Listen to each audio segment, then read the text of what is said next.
Les Bamileke. Regardons ce reportage. On se reprend juste après pour les commenter. Regardons. Vendredi 8 novembre 2019, inauguration du marché moderne de Sang-Mélimant.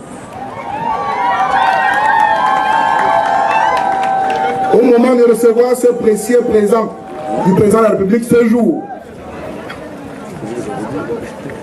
toutes nos populations, monsieur le ministre, vous prie de porter à la très haute attention du président de la République, chef de l'État, leur attachement, leur reconnaissance et surtout leur profonde gratitude pour ce magnifique cadeau.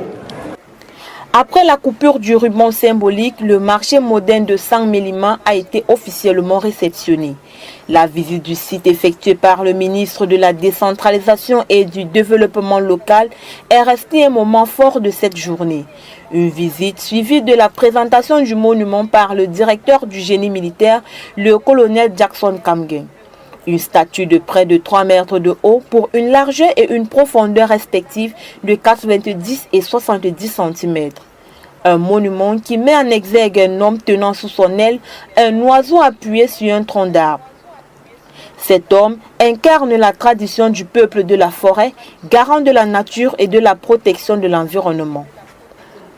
Bâti sur une surface de 6000 m², ce marché a une capacité de 522 places commerçantes.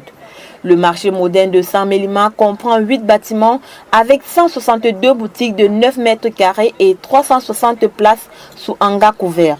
Des points en adduction d'eau potable ont été mis en place pour alimenter les commerçants et visiteurs.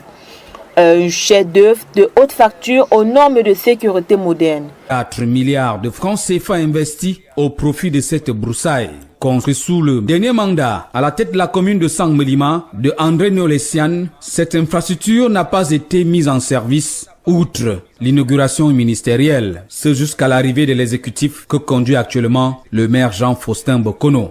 Il s'agit de 162 boutiques et hangars, non sans oublier ces comptoirs construits par les commerçants eux-mêmes en matériaux provisoires, présentement en friche. Au vandalisme sur les installations solaires et autres, s'est ajoutée la brutalité de Dame Nature qui a souvent horreur du vide. Même les agences de voyage dont les chantiers avaient été entamés sont aujourd'hui abandonnés. Le problème du marché moderne de l'Oboyat, selon cet expert en développement participatif, serait lié à ses origines. Selon le maire de la commune de Sang-Mélimant,